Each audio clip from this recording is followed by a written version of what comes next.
गुरुर्ब्रह्मा गुरुर्देवो महेश्वर गुरुः साक्षात् परं ब्रह्म तस्मै श्री ഗുരവേ നമഃ. ഗുരുവിൻ്റെ കൃതികളിൽ ഗദ്യ കൃതികളുണ്ട്, പദ്യകൃതികളുണ്ട്. അങ്ങനെ പല പല രീതിയിലാണ് ഗുരുദേവൻ അത് എഴുതി വച്ചിരിക്കുന്നത്. അപ്പോൾ നമ്മൾ സാധാരണ ഒരു പ്രാർത്ഥന രൂപത്തിലാണ് ഈ ഗദ്യകൃതിയും ഗുരു നമ്മൾക്ക് വേണ്ടി എഴുതി തന്നിരിക്കുന്നത്. ഇപ്പം മിക്കവാറും എല്ലാവർക്കും കാണാതെ അറിയാമെന്ന് തോന്നുന്നു അല്ലേ? കാണാതെ അറിയാത്തവർ ഉണ്ടോ? ഉണ്ട്. പെട്ടെന്ന് പഠിക്കാവുന്ന ഒരു കൃതിയാണ്. വളരെ നമുക്ക് വായിക്കുമ്പോൾ വളരെ എളുപ്പമായിട്ട് തോന്നുന്ന കൃതിയാണ്. വേണ്ടത്ര ഒരു വേദാന്ത പരമായിട്ടുള്ള ചർച്ച നടത്താത്തൊരു കൃതിയും കൂടിയാണ്. കാരണം പൊതുവെ ഗദ്യപ്രാർത്ഥന എന്ന് പറയുന്നത് കൊണ്ട് എല്ലാവരും അതൊരു വെറും ഒരു പ്രാർത്ഥനയാണെന്നുള്ള രീതിയിലാണ് അതിനെ കാണുന്നത്. അപ്പോൾ നമ്മൾ ദൈനംദിന ജീവിതത്തിൽ നമുക്ക് ദിവസവും പ്രാർത്ഥിക്കാൻ പറ്റുന്ന ഇപ്പൊ ശ്ലോകങ്ങളൊക്കെ നമുക്ക് കൂടുതൽ വ്യാഖ്യാനങ്ങൾ ചിലപ്പോൾ ആവശ്യമുണ്ടാവും. അപ്പൊ അതിൽ നിന്നും വ്യത്യസ്തമായിട്ട് കുറച്ച് എളുപ്പത്തിൽ മനസ്സിലാകുന്ന രീതിയിലാണ് ഗുരുദേവൻ ഈ ഗദ്യപ്രാർത്ഥന രചിച്ചിരിക്കുന്നത്. അപ്പോ വേദാന്തം നമ്മൾ പഠിക്കുമ്പോൾ അല്ലെങ്കിൽ മനസ്സിലാക്കാൻ ശ്രമിക്കുമ്പോൾ രണ്ട് കാര്യങ്ങൾ വളരെ ഗൗരവമായിട്ട് നമ്മൾ കാണേണ്ടതായിട്ടുണ്ട്. അപ്പോൾ നമ്മുടെ ഈ ക്ലാസ്സിൽ കുറച്ച് പേര് പുതിയതും കുറച്ച് പേര് പഴയതുമാണ് ഉള്ളത്. അപ്പോൾ കുറേ വേദാന്തം കേട്ടിട്ടുള്ളവരുണ്ട്, കേൾക്കാത്തവരുണ്ട്, കുറച്ച് ബുക്ക് വായിച്ച് മാത്രം മനസ്സിലാക്കിയവരുണ്ട്. അതുകൊണ്ട് വേദാന്ത ശ്രവണത്തിന് പുറപ്പെടുന്ന ആളുകൾക്ക് വേണ്ടുന്ന ചില ഗുണങ്ങളെക്കുറിച്ചും അല്ലെങ്കിൽ ചില യോഗ്യതകളെക്കുറിച്ചൊക്കെ മഹർഷിമാർ പറഞ്ഞിട്ടുണ്ട്. അതൊക്കെ നോക്കിയാൽ നമുക്ക് ഇത് പഠിപ്പിക്കാൻ പറ്റത്തില്ല അല്ലേ? കാരണം അത്രയ്ക്ക് സീരിയസ് ആയിട്ടുള്ള ആളുകളോട് മാത്രമേ വേദാന്തം പറയാവൂ എന്നാണ് മഹർഷിമാർ പറഞ്ഞിരിക്കുന്നത്. പ്രത്യേകിച്ച് നമ്മൾ വിവേകാനന്ദ സ്വാമിയുടെയും രാമകൃഷ്ണന്റെയൊക്കെ ഒരു ചരിത്രം നമ്മൾ വായിക്കുമ്പോൾ ഒരിക്കൽ അഷ്ടാവക്ര ഗീത വിവേകാനന്ദ സ്വാമിക്ക് മാത്രമായിട്ട് രാമകൃഷ്ണദേവൻ പറഞ്ഞു കൊടുത്തുകൊണ്ടിരിക്കുന്ന സന്ദർഭത്തിൽ വേറൊരു ഭക്തൻ അങ്ങോട്ട് കയറി ചെന്നപ്പോൾ ഈ പുസ്തകം എടുത്ത് വേഗം രാമകൃഷ്ണദേവൻ മാറ്റി വെച്ചു, ഒളിപ്പിച്ചു വെച്ചു. അപ്പൊ ആള് ചോദിച്ചു, അതെന്ത് പറ്റി? ഞങ്ങളൊക്കെ ഒന്നും കേട്ടുകൂടിയെന്ന് ചോദിച്ചു. പറഞ്ഞാൽ അത് ഒരു ഏറ്റവും ഹയർ സ്റ്റഡീസിനുള്ള ഒരു പുസ്തകമാണ്. കാരണം അത് സാധാരണ ആളുകൾക്ക് മനസ്സിലാകുന്ന ഒന്നല്ല. അത് വിവേകാനന്ദനെ പോലെയുള്ള നരേന്ദ്രനാണ് മാത്രം മനസ്സിലാകുന്ന ഒന്നാണെന്ന് പറഞ്ഞു. അതിന്റെ കാരണം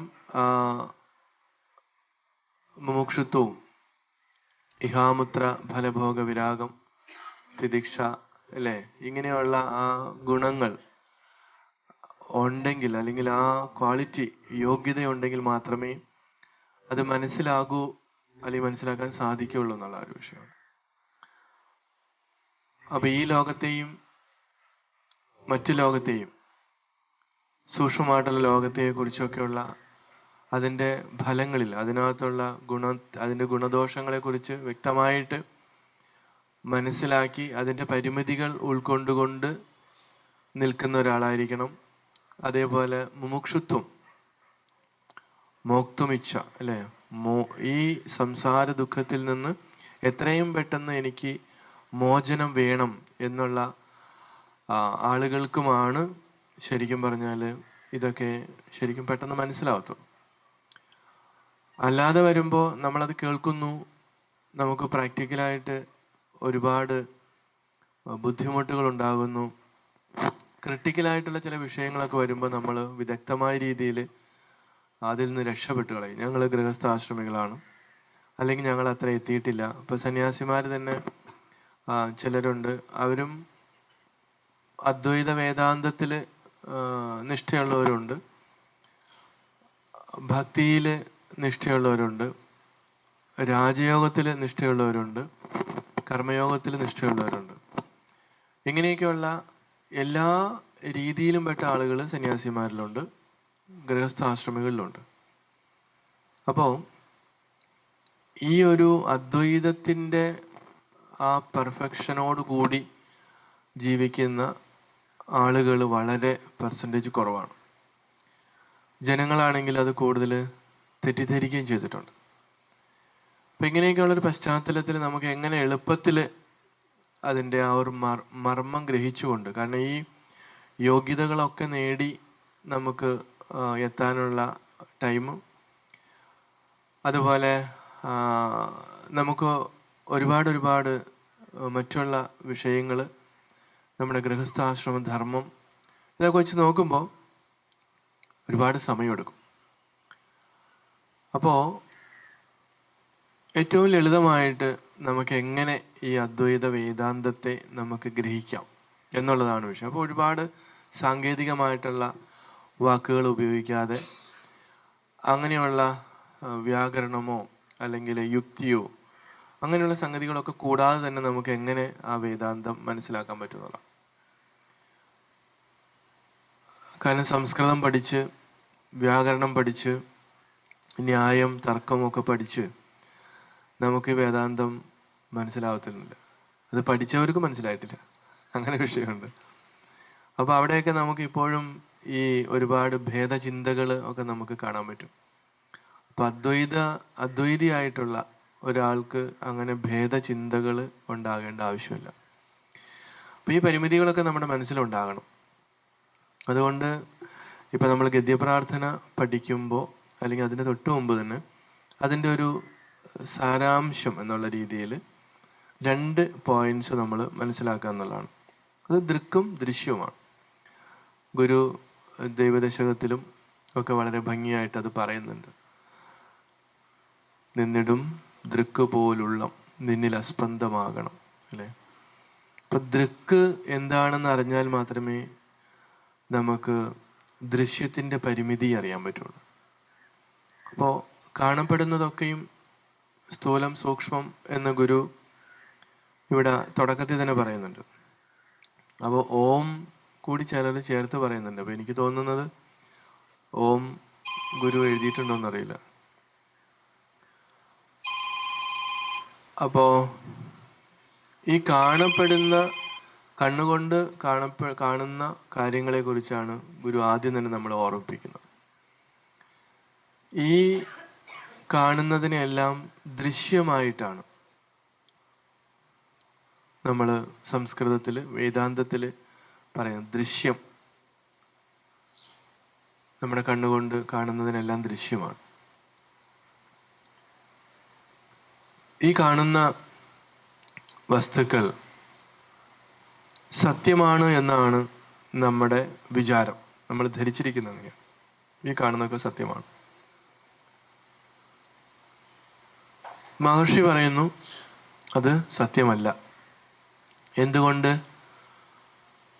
ഇത് ദൃശ്യമാണ്, ഇതെപ്പോഴും മാറിക്കൊണ്ടിരിക്കുന്നതാണ്. മാറിക്കൊണ്ടിരിക്കുന്നത് എങ്ങനെ സത്യമാകുന്നത്?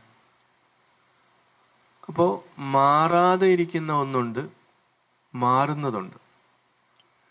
മാറാതെ ഇരിക്കുന്ന ഒന്ന് ഉള്ളത് കൊണ്ടാണ് മാറുന്നതിനെ നമുക്ക് കാണാൻ സാധിക്കുന്നത്.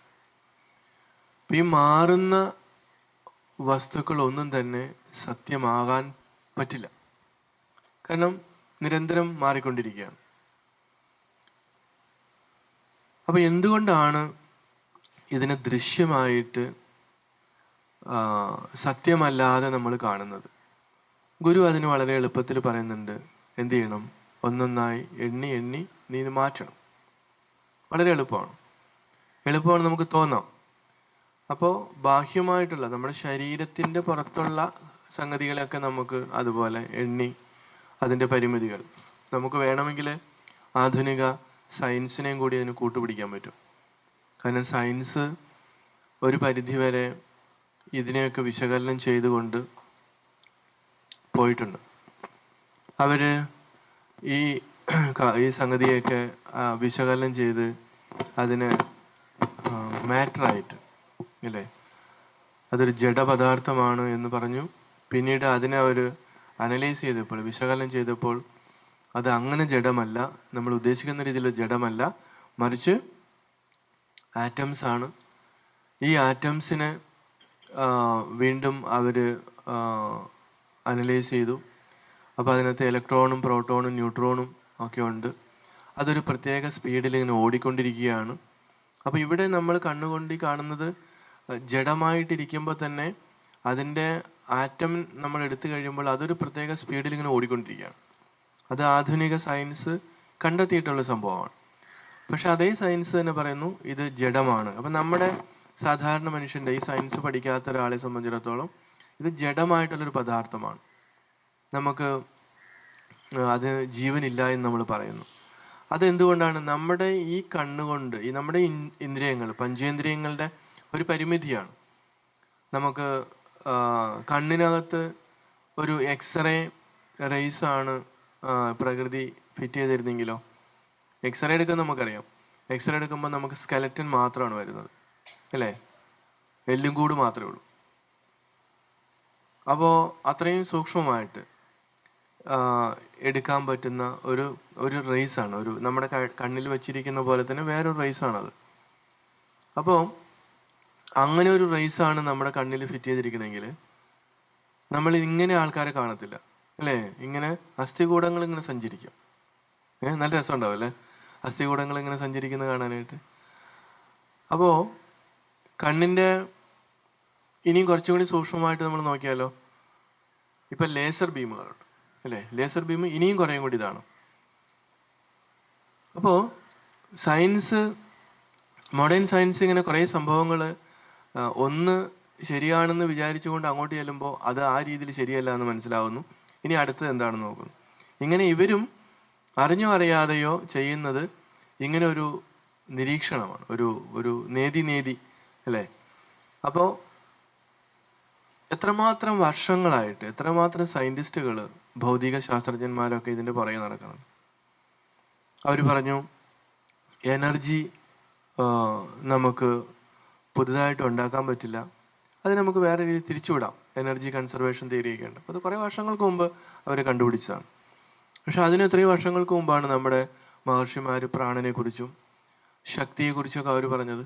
പക്ഷെ ഒരു ഇൻസ്ട്രുമെൻ്റ് കൊണ്ട് കാട്ടിക്കൊടുക്കാവുന്ന ഒന്നല്ല പ്രാണൻ. അതുകൊണ്ട് അത് പുറം ലോകം, പ്രത്യേകിച്ച് പുറം ലോകം എന്ന് പറയുന്നത് നമ്മുടെ പാശ്ചാത്യ ലോകം, അല്ലേ? വെസ്റ്റേൺസിന് മാത്രമാണ് ബുദ്ധിയുള്ളത്, അവർക്ക് മാത്രമാണ് കണ്ടുപിടുത്തങ്ങളുള്ളത് എന്ന് നമ്മളെ ധരിപ്പിച്ചു വച്ചിരിക്കുകയാണ് നമ്മുടെ ബ്രിട്ടീഷ് ഭരണം. അതുപോലെ തന്നെ നമ്മുടെ ഇപ്പോഴത്തെ ഭരണം. ഇപ്പോഴും നമുക്ക് നല്ല ഡോക്ടർമാരും നല്ല വൈദ്യന്മാരും വളരെ പ്രഗത്ഭരായിട്ടുള്ള ഇതിനെ അനലൈസ് ചെയ്യാൻ പറ്റുന്ന ആളുകൾ ഇവിടെ ഉണ്ടായിട്ടും നമ്മുടെ മന്ത്രിമാർക്കും അതുപോലെ തന്നെ നമ്മുടെ പണക്കാർക്കും ഒന്നും ഇവിടുത്തെ ഡോക്ടർമാർ പറ്റില്ല, അല്ലേ? അവർക്ക് അവിടെ അമേരിക്കയിൽ പോകണം. അമേരിക്കയിൽ പോയാൽ മാത്രമേ അതൊരു ശരിയാകുകയുള്ളൂ എന്ന് നമ്മൾ ഇപ്പോഴും ധരിച്ചിരിക്കുകയാണ്. നേരെ മറിച്ച് എത്രയോ നമ്മുടെ നാടൻ വൈദ്യന്മാരുണ്ട്, അല്ലെങ്കിൽ അതിനകത്ത് നിഷ്ഠാതന്മാരായിട്ടുള്ള എത്രയോ ഡോക്ടർമാരുണ്ട് ഇന്ത്യയിലെ തന്നെ. പക്ഷേ വെള്ളക്കാരൻ ഇവിടെ ഭരിച്ചപ്പോൾ അവനൊരു ഇഞ്ചക്ഷൻ കൊടുത്തിട്ട് പോയി. അതിങ്ങനെ സ്പ്രെഡായി അതിങ്ങനെ നടക്കുകയാണ്. അപ്പോൾ ആ കൂട്ടത്തിലാണ് മിഷണറിമാരുടെ പ്രവർത്തനം. ആ മിഷണറിമാരെല്ലാം ഇതിനെ കൂടുതൽ സ്പ്രെഡ് ചെയ്തു, അല്ലേ?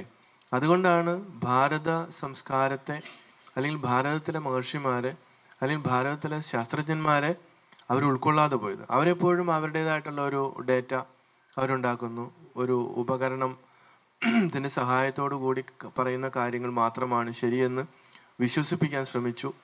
ഇങ്ങനെ ഒരു ധാരണ കിടന്നതുകൊണ്ടാണ് ഇപ്പോഴും എന്ത് കാര്യത്തിനും ഒരു ഫൈനലൈസേഷൻ എന്ന് പറയുന്നത് അവർ പറയണം. പക്ഷെ അതിനും എത്രയോ ആയിരക്കണക്കിന് വർഷങ്ങൾക്ക് മുമ്പാണ് ഇങ്ങനെ ഒരു നമ്മുടെ ജ്യോതി ശാസ്ത്രവും ജ്യോതിഷവും ഒക്കെ, അല്ലേ? സൗരയൂഥങ്ങളെക്കുറിച്ചും ഭൂമിയെക്കുറിച്ചും സൂര്യന് ചുറ്റും പ്രദക്ഷിണം വെക്കുന്ന ഇത്ര ഗ്രഹങ്ങളുള്ളതിനെ കുറിച്ചൊക്കെ ഒരു ഉപകരണത്തിന്റെ സഹായമില്ലാതെ അവരിവിടെ കണ്ടുപിടിച്ചിരുന്നു. അത് നമ്മുടെ മഹർഷിമാരാണ്. അതിനും പിന്നീടാണ് ഈ ആധുനിക ശാസ്ത്രജ്ഞന്മാരെന്ന് പറയുന്നവർ അവർ ചില ഉപകരണങ്ങൾ ഉണ്ടാക്കിയിട്ട് ഇത് കണ്ടുപിടിക്കുകയും എന്നിട്ട് അവരുടെ ഏകദേശം ഒരു ഇത് വെച്ചിട്ട് അവർ ഡിസ്റ്റൻസുകളൊക്കെ കണക്ക് കൂട്ടിയത്. ഇങ്ങനെയുള്ള ഉപകരണങ്ങൾ ഇല്ലാതെ തന്നെ അവർ പറഞ്ഞു ഇവിടെ നിന്ന് ഭൂമിയിൽ നിന്ന് ഇത്ര കിലോമീറ്റർ അകലെയാണ് ഇന്ന ഗ്രഹം നിൽക്കുന്നത്, ചൊവ്വാഗ്രഹത്തിന് ഇന്ന കളറാണ് ഉള്ളത്, അല്ലെങ്കിൽ അതുപോലെ ഓരോ ഗ്രഹത്തിൻ്റെയും അതൊക്കെ അവർക്ക് എങ്ങനെ സാധിച്ചു? അപ്പോൾ അവിടെയാണ് നമ്മുടെ ധ്യാനത്തിൻ്റെയും അതുപോലെ സംയമത്തിൻ്റെയും ഒക്കെ അങ്ങനെ ആ രീതിയിലേക്ക് മനസ്സിനെ കോൺസെൻട്രേറ്റ് ചെയ്യുമ്പോൾ മറ്റ് ബാഹ്യമായിട്ടുള്ളൊരു ഉപകരണം ഇല്ലാതെ തന്നെ അത് തിരിച്ചറിയാൻ പറ്റും. അസുഖങ്ങളായാലും നമുക്ക് ആ രീതിയിൽ പറ്റും എന്നൊക്കെ മഹർഷിമാർ, ഭാരതത്തിലെ ഋഷിമാര് അല്ലെങ്കിൽ സയന്റിസ്റ്റുകൾ ഒക്കെ കണ്ടെത്തിയിട്ടുണ്ട്. വാസ്തു ശാസ്ത്രം അതുപോലെ ഏതെല്ലാം രീതിയിലുള്ള. പക്ഷെ എന്തുകൊണ്ടാണ് ഇതിനെ ബോധപൂർവം ഇവിടെ അടിച്ചമർത്തിയിരിക്കുന്നത്? ഇത്രയും അമൂല്യമായിട്ടുള്ള വിദ്യയും സമ്പത്തും ഒക്കെ ഉണ്ടായിട്ട് അതൊരു എന്താണ് പറഞ്ഞത് വെള്ളക്കാരൻ്റെ ഒരു തന്ത്രമാണ്. അതിന്നും വിജയിച്ചിരിക്കുകയാണ്. നമുക്കിപ്പോഴും നമ്മുടെ സ്കൂൾ തലത്തിലും നമ്മുടെ എന്തിനു പറയുന്നു നമ്മുടെ കോടതികളിൽ പോലും അല്ലേ ഈ കറുത്ത കോട്ട് അവർ പറഞ്ഞു കൊടുത്താണ്. അതിപ്പോഴും നമുക്ക് മാറ്റാൻ പറ്റിയിട്ടില്ല. അവരുടെ രീതിയാണ്. അതുപോലെ ടൈ ഒക്കെ കെട്ടി നടക്കുക, ഇതൊക്കെ വെള്ളക്കാരനെ നമ്മളിപ്പോഴും ഇമിറ്റേറ്റ് ചെയ്യുന്നു, അനുകരിക്കുകയാണ്.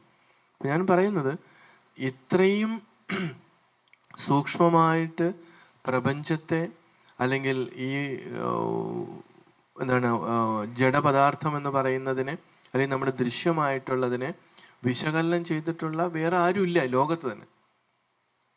അങ്ങനെ അപൂർവങ്ങളിൽ അപൂർവമായിട്ടുള്ള ഒരു വിദ്യ കണ്ടുപിടിച്ച് അത് പ്രായോഗികമാക്കി വെച്ചിട്ടുള്ള, അത് അന്ധവിശ്വാസമാണ് എന്ന് പറഞ്ഞ് പ്രചരിപ്പിക്കുകയും അത് വിശ്വസിക്കുകയും ചെയ്യുന്ന ഒരു ദൗർഭാഗ്യമുള്ള നാടാണ് നമ്മുടെ ഭാരതം, പ്രത്യേകിച്ച് കേരളം അല്ലേ. കേരളത്തിൽ ഒരു കാര്യം നമുക്ക് നമ്മുടെ നാടിനെ കുറിച്ച് നമ്മുടെ പൂർവികരെ കുറിച്ച് നമ്മൾക്ക് അറിയണ്ട, നമ്മൾ ബോധർ ചെയ്യുന്നില്ല.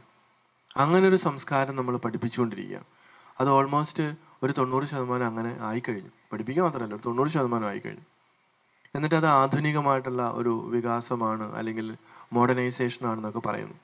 അപ്പം ഇവിടെ നമ്മുടെ വിഷയം ഈ ഭൗതികമായിട്ടുള്ളതിനെല്ലാം സത്യമല്ലാതെ ഈ ദൃശ്യമായിട്ട് കാണുമ്പോൾ അത് ഈ കാണുന്ന രൂപത്തിൽ സത്യമല്ല എന്ന് മഹർഷി പറയുമ്പോഴും ഈ വ്യവഹാരത്തിൽ നമ്മുടെ ദൈനംദിന ജീവിതത്തിൽ അതിൻ്റെ പരിമിതി മനസ്സിലാക്കിക്കൊണ്ട് നീ മുന്നോട്ട് പോകാനാണ് പറയുന്നത്.